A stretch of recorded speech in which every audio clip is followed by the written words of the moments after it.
The fluorescent lights in the Data Flow Solutions boardroom felt like spotlights burning into my skin as I sat at the polished mahogany table, my hands folded neatly in my lap.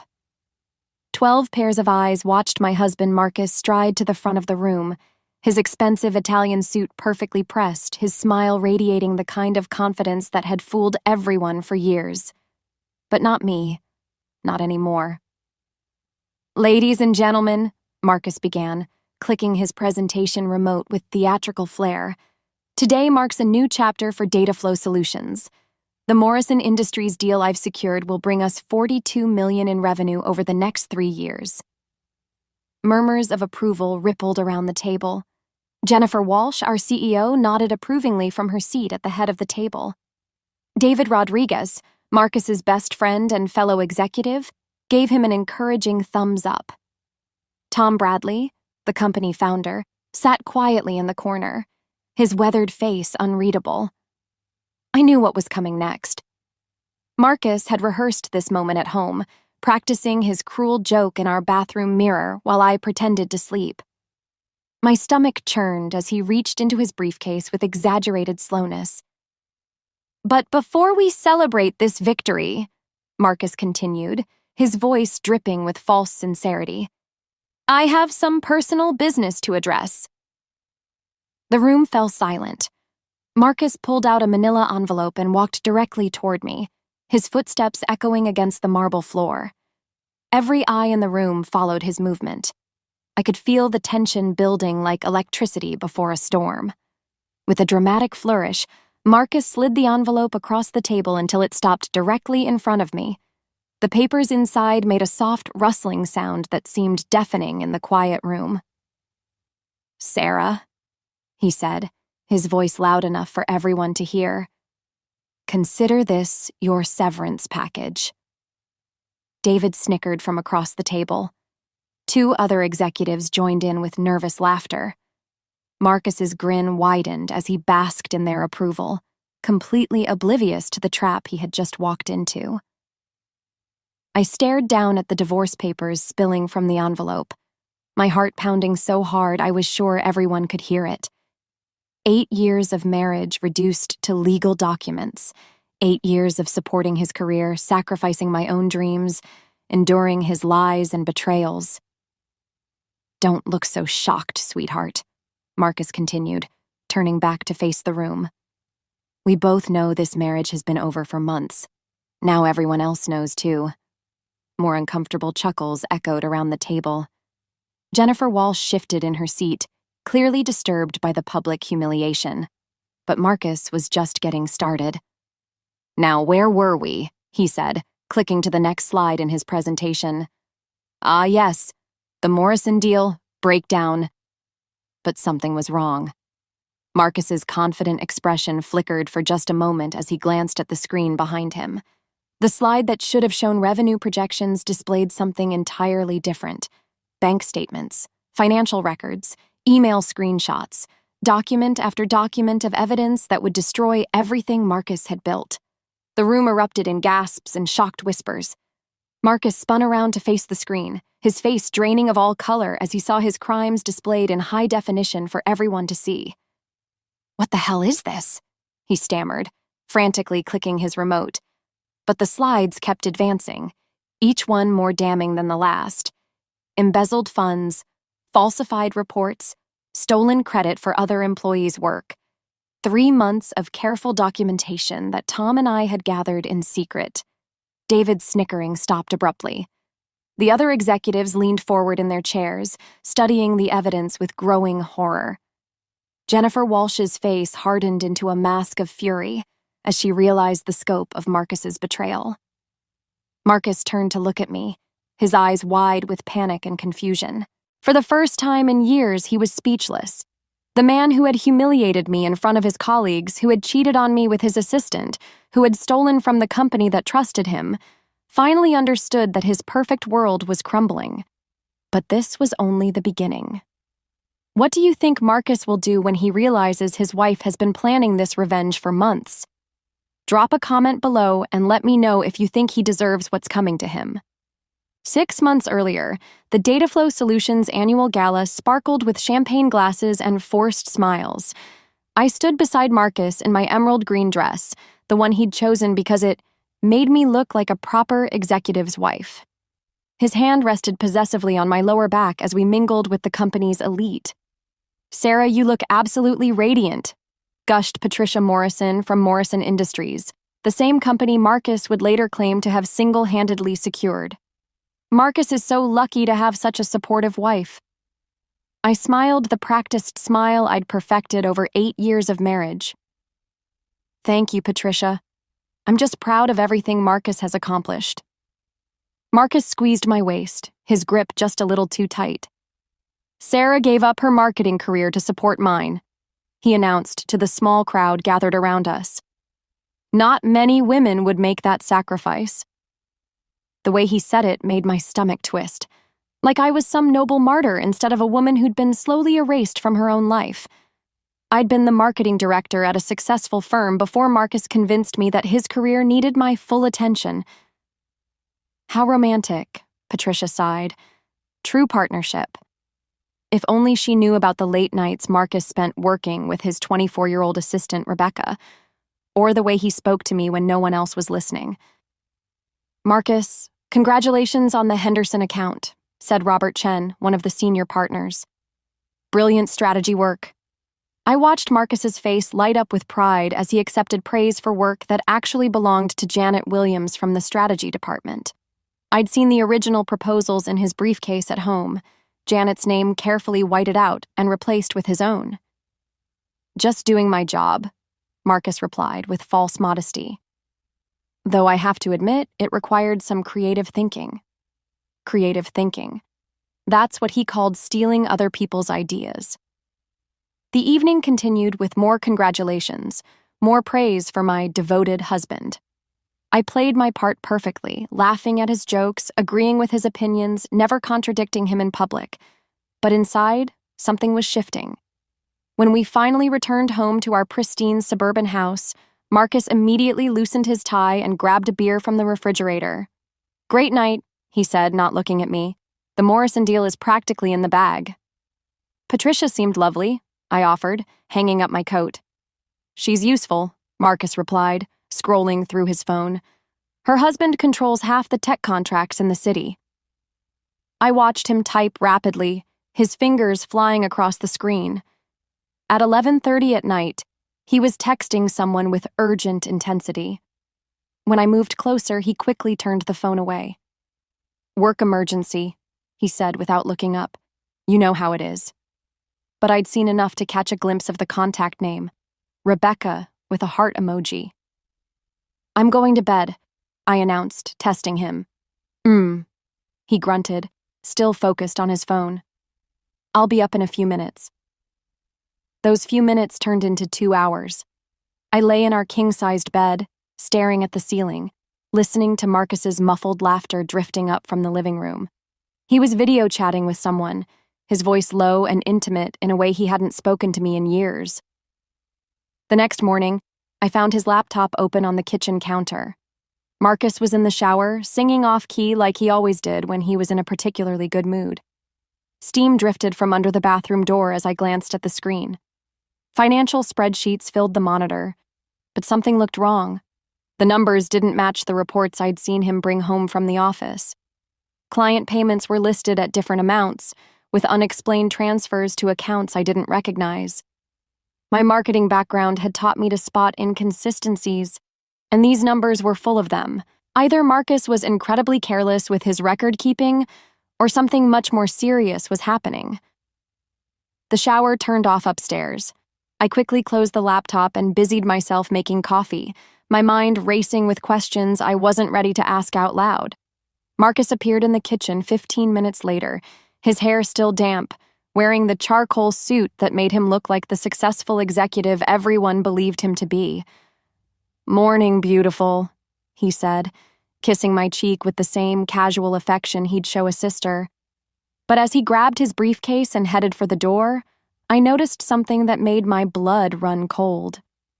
Sticking out from the side pocket was a document with Janet Williams' name on it, and Marcus's handwriting in the margins. The discovery happened on a Tuesday morning that started like any other. Marcus had left for his early client meeting, the same excuse he'd been using for weeks.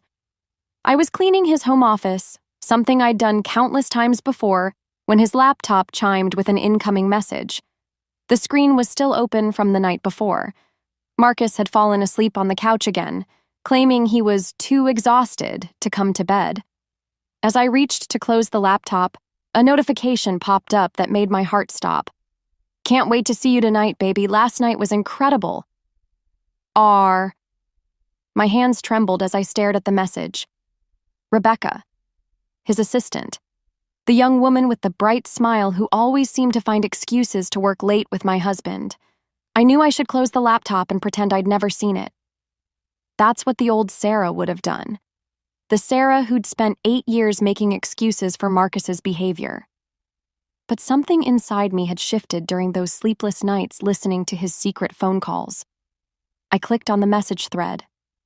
What I found destroyed any remaining illusion about my marriage. Months of explicit messages. Photos I couldn't bear to look at for more than a second. Plans for weekend getaways that Marcus had told me were business trips.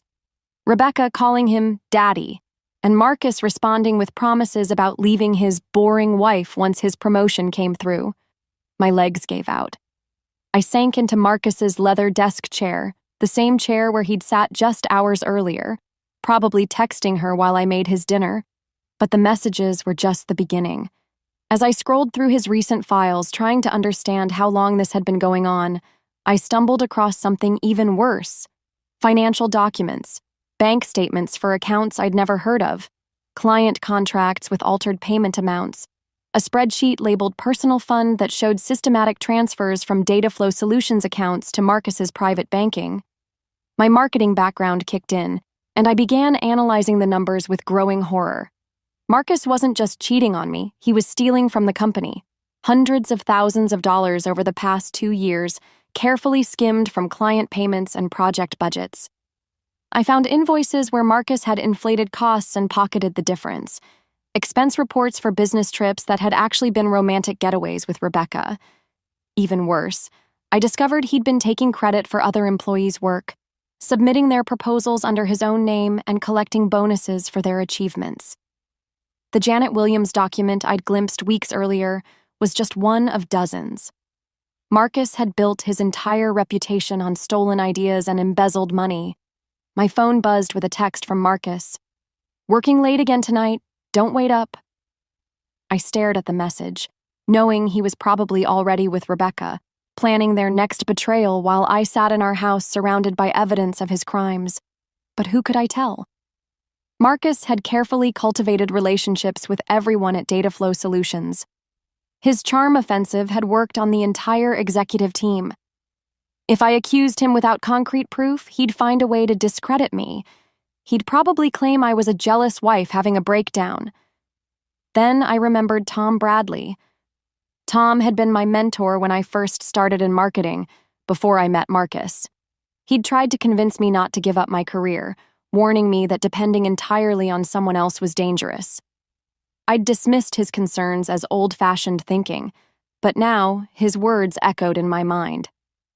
Tom was also one of Dataflow's founding members and still held significant influence on the board. More importantly, he was one of the few people who'd known me before I became Marcus's wife. I spent the rest of the day copying files to a secure drive, my hands shaking as I documented each piece of evidence. Bank statements, altered contracts, stolen proposals, and screenshots of Marcus's messages with Rebecca. Everything that proved my husband was not just an adulterer, but a criminal. That evening, I called Tom from my car in the grocery store parking lot, using the excuse of shopping to explain why I wasn't home. "Tom, it's Sarah Chen. I need to meet with you privately.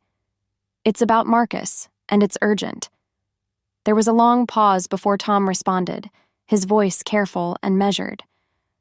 "Sarah, I've been hoping you'd call. I think we need to talk." Tom Bradley's home office felt like a sanctuary compared to the suffocating atmosphere of my own house. Surrounded by decades of business awards and family photos, I sat across from the man who'd once been my mentor, watching his weathered face grow darker as he reviewed the evidence I'd brought. "This is worse than I suspected," Tom said quietly, setting down the financial documents. "Sarah, how long has this been going on?" "The affair? At least 6 months that I can prove. But the embezzlement..." I pulled up the spreadsheet on my laptop. "It goes back almost 2 years, right after his last promotion." Tom leaned back in his leather chair, his gray eyes troubled. "I've been watching Marcus for months. His sudden rise never sat right with me. Projects that should have taken his team weeks were being completed overnight. Deals that seasoned executives struggled with seemed to fall into his lap effortlessly." "Because he was stealing other people's work," I said, my voice bitter. "I found at least 12 instances where he submitted someone else's proposal under his own name." "Janet Williams came to me 3 months ago," Tom revealed. "She suspected someone was taking credit for her Henderson account strategy, but she couldn't prove it. I told her to document everything, but then she suddenly stopped pursuing it." My stomach dropped. "Marcus got her transferred to the Portland office. He told me it was a promotion, but it was to silence her." Tom's jaw tightened. "Sarah, what you've uncovered here isn't just theft. It's systematic fraud that could destroy Dataflow's reputation if it comes out the wrong way." Over the next 2 weeks, Tom and I developed a careful plan. I would continue gathering evidence from home while Tom investigated from within the company. We had to be absolutely certain of our facts before making any accusations. The hardest part was pretending everything was normal at home. Marcus had grown increasingly cruel, as if my silence gave him permission to show his true nature. He'd bring Rebecca to company events now, introducing her as his indispensable assistant while I stood beside him like a piece of furniture. "You know, Sarah," he said one evening over dinner, "you've really let yourself go lately. Maybe you should consider joining a gym." I looked down at my untouched plate, biting back the response that burned in my throat. Instead, I smiled weakly. "You're probably right. Rebecca stays in such great shape," he continued, cutting his steak with deliberate precision. "She runs 5 miles every morning, very disciplined." Each cruel comment was another nail in his coffin.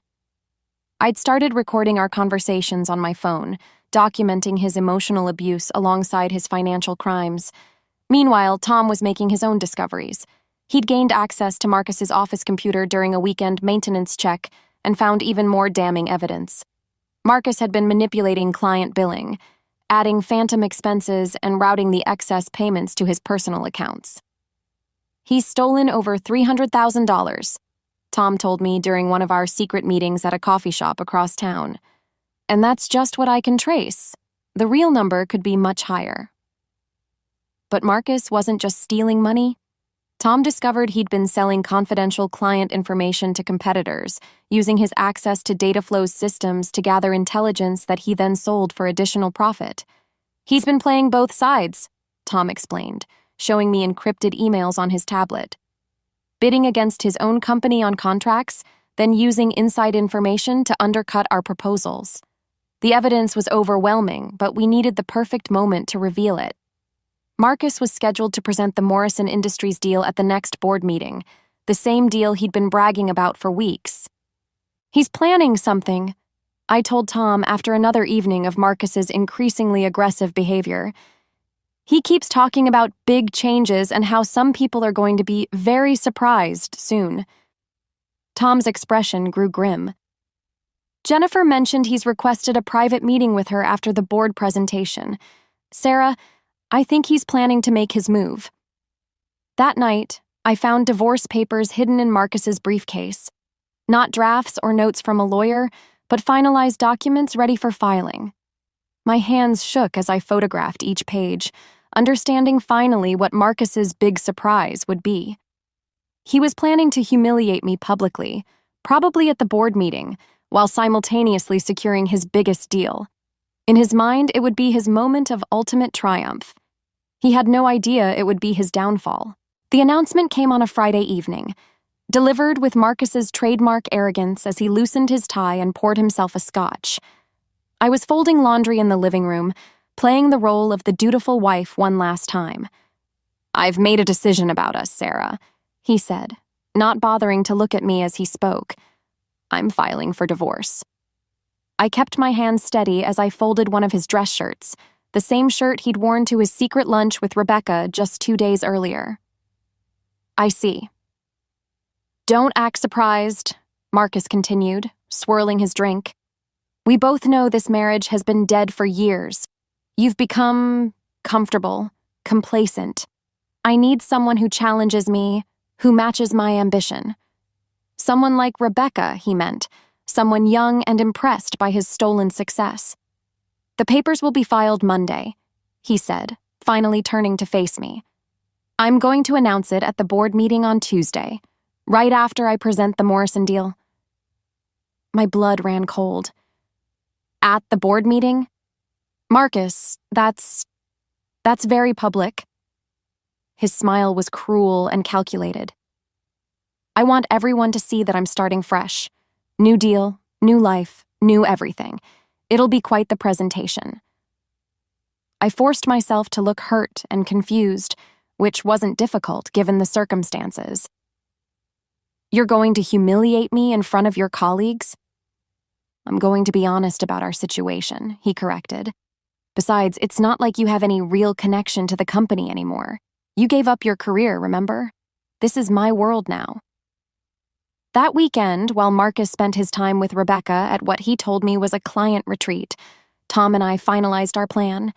We had everything we needed: financial records, stolen proposals, evidence of the affair, and proof of his systematic fraud. "The presentation software is already loaded on the conference room computer," Tom explained as we sat in his study Sunday evening. "I've replaced his Morrison slides with our evidence files. The moment he clicks to the second slide, everything will be revealed." "What if he notices something's wrong beforehand?" I asked, my nerves finally getting the better of me. "He won't," Tom assured me. "Marcus is too arrogant to double-check his own work.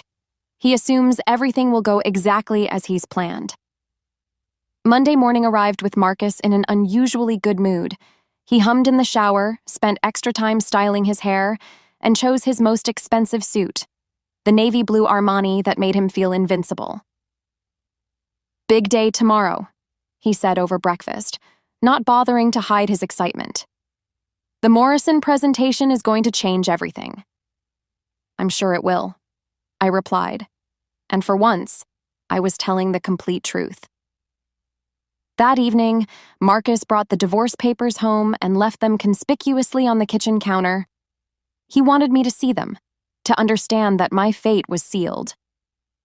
"I'll be serving these to you tomorrow," he announced, "in front of everyone. I think it's important for the board to see that I'm committed to making bold decisions in all areas of my life." I stared at the papers, my heart pounding.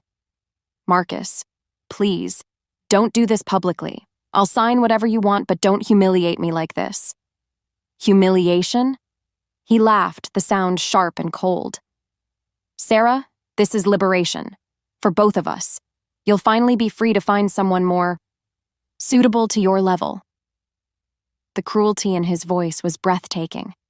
This was the man I'd supported for 8 years, the man I'd sacrificed my career for, the man I'd loved despite his growing coldness.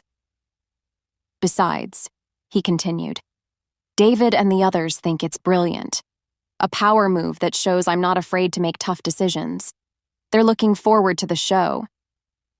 Of course his friends were in on it. They'd probably helped him plan the whole humiliating spectacle. That night, I lay awake listening to Marcus make quiet phone calls to Rebecca, planning their celebration dinner for after the board meeting. He was so confident, so certain that tomorrow would mark his ultimate victory. "Everything's going to change tomorrow, baby," I heard him whisper.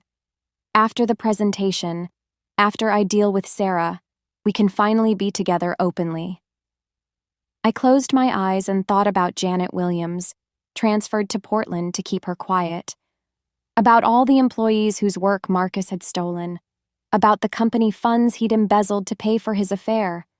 Tomorrow, everything would indeed change, just not the way Marcus expected. Tuesday morning arrived with the kind of crisp autumn air that made everything feel sharp and clear. I dressed carefully in my navy blue dress, professional but not attention-grabbing. Today, I needed to blend into the background until the perfect moment. Marcus was practically vibrating with excitement as he adjusted his tie in our bedroom mirror. He'd been awake since 5 a.m., reviewing his presentation notes and practicing his opening lines. "This is it, Sarah," he said, not looking at me as he spoke. "Today changes everything. The Morrison deal will make me the youngest VP in Dataflow's history." I nodded silently, watching him slip the divorce papers into his briefcase alongside his presentation materials. He'd planned every detail of his public humiliation down to the timing. "You should feel honored," he continued, his reflections smirking back at him. "Not many wives get such a memorable divorce announcement." The drive to Dataflow Solutions felt surreal. Marcus hummed along to the radio while I sat in the passenger seat, my hands folded in my lap to hide their trembling. In a few hours, our 8-year marriage would be over, but not in the way he expected. The boardroom was already filling up when we arrived. Jennifer Walsh sat at the head of the polished table, reviewing quarterly reports. David Rodriguez waved enthusiastically at Marcus from across the room, his eyes gleaming with anticipation for the show they'd planned. Tom Bradley nodded politely at me from his corner seat, his expression carefully neutral. Only I could see the slight tension around his eyes that betrayed his nerves. "Ladies and gentlemen," Jennifer called the meeting to order at exactly 9 a.m. "We have an exciting presentation from Marcus Chen regarding the Morrison Industries partnership." Marcus stood up, his confidence radiating through the room like heat from a furnace. He'd worked for this moment his entire career, or at least, he thought he had. "Thank you, Jennifer," he began, clicking his presentation remote with a flourish. The first slide appeared on the massive screen behind him. "Morrison Industries Partnership, a game-changing opportunity." "Before we dive into the numbers," Marcus continued, his voice carrying the practiced cadence of a seasoned presenter, "I want to thank everyone for their support over the past year. This deal represents not just a financial victory, but a testament to Dataflow's commitment to innovation and excellence." Murmurs of approval rippled around the table. Marcus basked in the attention, his chest puffing with pride as he surveyed his audience. "The Morrison partnership will bring us $42 million in revenue over 3 years," he announced, gesturing toward the screen. "But more importantly, it establishes Dataflow as the premier technology solutions provider in the region." David Rodriguez started a small round of applause that spread around the table. Marcus's smile widened as he soaked up the praise. "Now, before we celebrate this professional milestone," Marcus said, his tone shifting to something more personal, "I have some important personal business to address."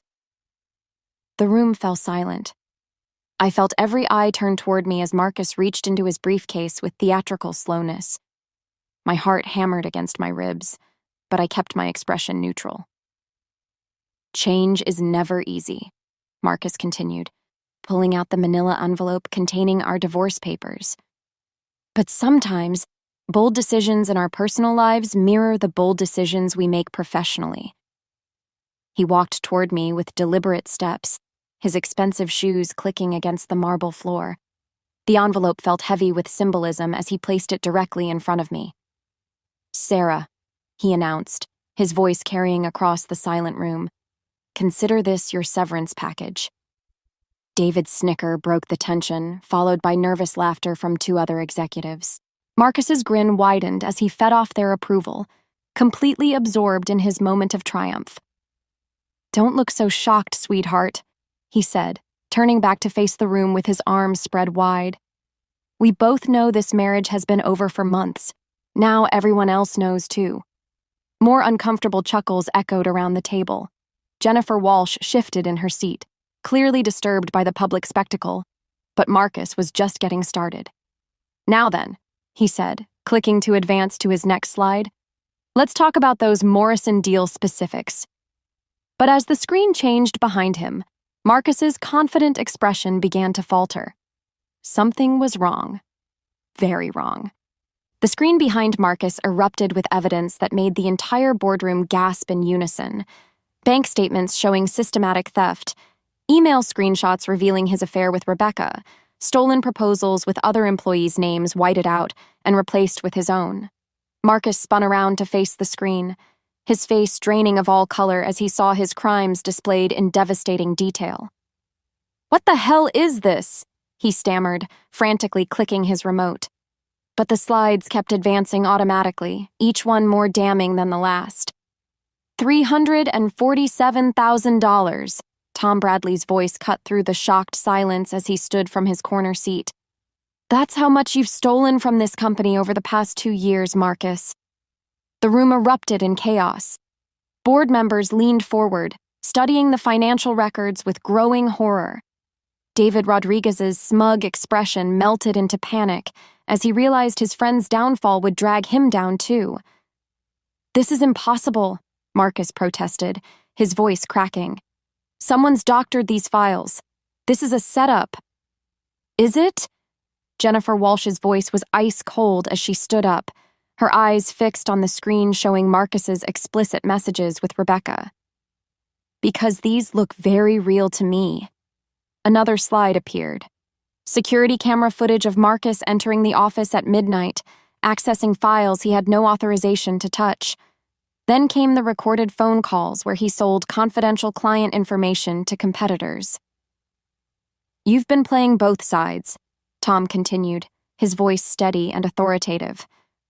"Bidding against your own company, stealing from client accounts, taking credit for other employees' work. Janet Williams was right to be suspicious." Marcus's eyes darted around the room, searching for allies, but found only disgust and betrayal. Even David had scooted his chair away, desperate to distance himself from the unfolding disaster. "Sarah," Marcus turned to me, his voice desperate. "Tell them this is fake. Tell them you don't know anything about this." I stood up slowly, the divorce papers still scattered in front of me. For 8 years, I'd been the silent, supportive wife. But that woman was gone.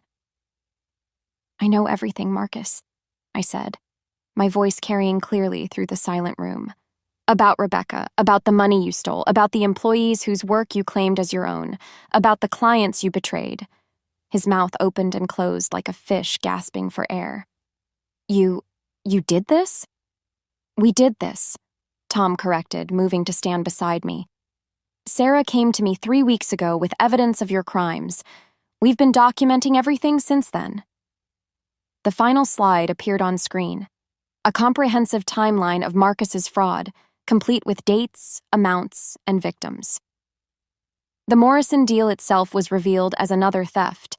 Marcus had stolen the entire proposal from a junior analyst named Kevin Park, who'd been working on it for months. "Security is on their way up," Jennifer announced, her phone already in her hand. "Marcus Chen, you're terminated immediately and will be pressing full criminal charges." "This is insane," Marcus shouted, his composure completely shattered. "I built this deal. I brought in millions for this company." "You built nothing," I said, my voice stronger now. "You stole, you lied, and you betrayed everyone who trusted you, including me." The boardroom doors opened and 2 security guards entered, followed by Detective Morrison from the Financial Crimes Unit. Tom had coordinated everything perfectly. "Marcus Chen?" Detective Morrison approached with handcuffs ready. "You're under arrest for embezzlement, fraud, and theft of intellectual property." As the handcuffs clicked around Marcus's wrists, he looked at me with pure hatred. "You'll get nothing in the divorce," he snarled. "I'll make sure you're left with nothing." I smiled for the first time in months. "Actually, Marcus, since you'll be in prison for the next 5 to 10 years, I think I'll be just fine." The room watched in stunned silence as Marcus was led away, his expensive suit wrinkled, his perfect hair disheveled, his career destroyed in the span of 15 minutes. Jennifer Walsh turned to address the remaining board members. "We'll need to conduct a full audit and reach out to all affected clients. This is going to be a difficult period for data flow." "Actually," Tom interjected, "I think we have someone who can help with that." He looked at me with a proud smile. Sarah has a background in marketing and crisis management. She might be exactly what we need right now. As the boardroom slowly emptied, I gathered up the divorce papers Marcus had thrown at me so cruelly just minutes before. Tomorrow, I'd file them myself. But tonight, for the first time in years, I was free. Justice had been served, and I was finally ready to reclaim my life.